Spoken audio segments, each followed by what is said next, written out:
Yo, what's going on there, YouTube? It's your boy, Marcus Levy, Angry Ranter here for Saturday vlog number 15 in the weekend vlogging series. Was just, had a very long first squad hang with the boys. It's actually about 4:30 in the morning. And we only truly finished up probably about an hour ago when we all, recovered, if you will, and sort of went on our way. It was a great hangout. Myself, Andrew, Dowda, Shannon. It was fantastic. Just to get an opportunity for us to chill out and, of course, get a little drink on, of course. But there was a topic of conversation that came up, and that's the sort of the thing that I want to talk about in today's vlog that you are now watching. Also picked myself up some breakfast bagels from Kettleman's because not half bad.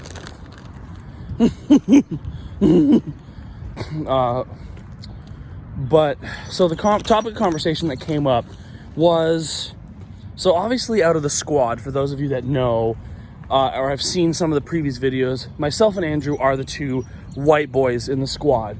Shannon's half Indian, half white, and then Dowda is, Dowda was born in Dubai, but his parents come from the heart of Africa, right, from Mali. So, and he's also Muslim.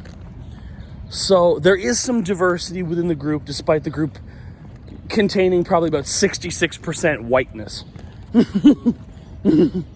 But the topic that sort of came up, because of all of the Black Lives Matter stuff going on, it can sometimes seem like, at least to a lot of us white folk, like we are obviously not doing enough. And sometimes, and certain anxieties were raised during the conversation, and this is after we'd been drinking a little bit, I'm going to admit. We did start talking about whether or not the other two members of the group viewed Andrew and I as racist, and they don't. They don't. And the point kept coming up, like Shannon kept raising the point that, him and Dowda wouldn't be friends with us if we did or said things that were racist or offensive. But what he did bring up were that there are some things that I have done that have been not as well received as they could have been. Shannon is also, in my view, one of the, hardest people to offend when you do anything or say anything. And that's half the reason he hasn't ditched my ass at the side of the road for something stupid that I've said in the past, because he's also found it funny. But the thing is, he has every right to also find something that I say not exactly up to snuff, or not exactly as clean as it could be. And so, of course, we apologized. They told us to stop apologizing, and it's totally fine. Andrew has never done anything that any of us are aware of. We were even kind of shocked that he was like, "Do you view me as such?" And they were all like, "Hell no." Andrew's a totally fucking well-rounded guy. But in my personal take,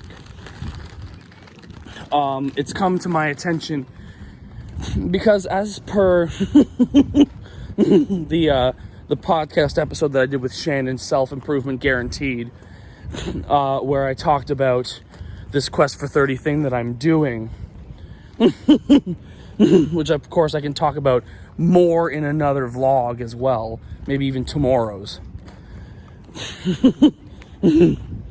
I'm constantly trying to find things to improve myself, and you think to yourself that you've worked this kind of thing out, but the conversation going around now really tells you that maybe there are some smaller bits of it still left, maybe something very intrinsic, right?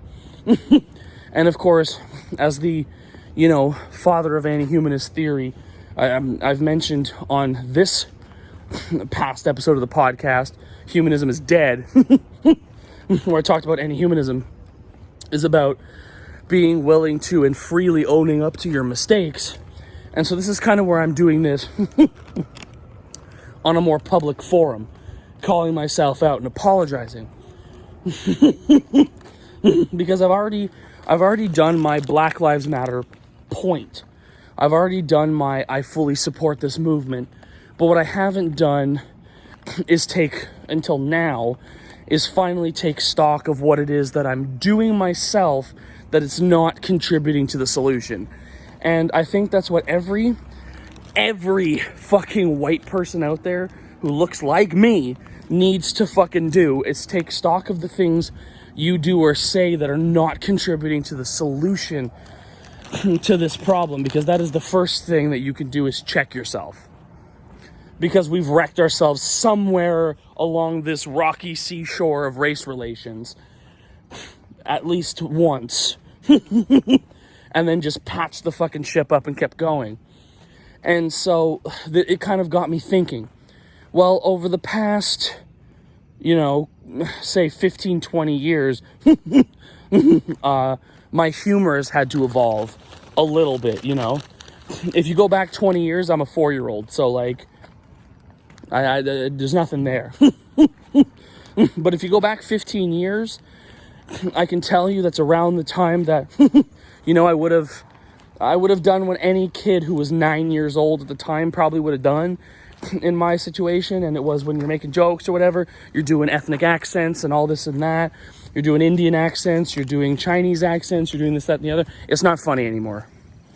It's it's tacky and super offensive.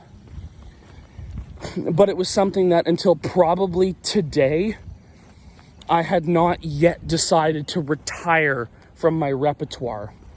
But then now my friends are telling me that, not that they're offended, but that it's no longer appreciated to the same degree, and they're not wrong. And as a social worker, it's something I shouldn't be doing. And it's not like I was doing it all the time anyway, but it's still something that I shouldn't be doing. And for that, I'm sorry. This isn't like an Angry Ranter exposed video. I'm not racist. I'm anti-racist.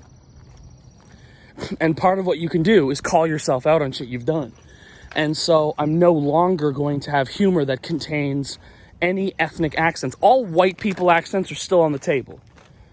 I will still drop an American, Canadian, Scottish, British, Irish, Aussie, New Zealander accents. They're still on the table. But I'm not doing ethnic accents anymore. They're not funny. It might have been a fucking knock out of the ballpark when you're 9, or even 10 years ago when I was 14. Hell, even 5 years ago when I was 19. But it's not funny now. Just like my humor has had to kind of over the last 10 years evolve away from gay jokes and stuff like that, which obviously we all did when I was in high school. And again, if you read AJH, I own up to that inside Anti-Judgmentalism Handbook. I own up to the non-inclusive language I used. That's part of being an anti-humanist, is being unafraid to say, I fucked up, and people aren't going to cancel me because of it. And of course, the second thing I'm going to do, aside from not using any ethnic accents anymore, is I'm never going to joke anymore about the struggle that others have had to go through. in terms of, those are more inside jokes between, say, me and my friends. I'm just not going to make them anymore, because they're not cool. It doesn't acknowledge how hard that their families had to work to get to where they are. Just like how hard I had to work to get to where I am. I get ableism every day, which is something that can't be helped. And some of my friends receive racist comments every day that they can't help. This is just an Angry Ranter guarantee on my path to be a better person. And my friends appreciated that when we said it. Then they told us to stop apologizing. And then we said we're Canadian, so how can we stop apologizing? And we were sorry for doing it, and then it just sort of devolved into like one of these. But other than that, still one of the best hangouts that we've had, and it's the first one all year, so hopefully we get another one in. But guys, hopefully this was an enlightening conversation. I am almost home. Going to be finally knocking this back. I got a long day ahead of me. So you guys don't hesitate to like and subscribe down there. And I'll see y'all tomorrow. Peace.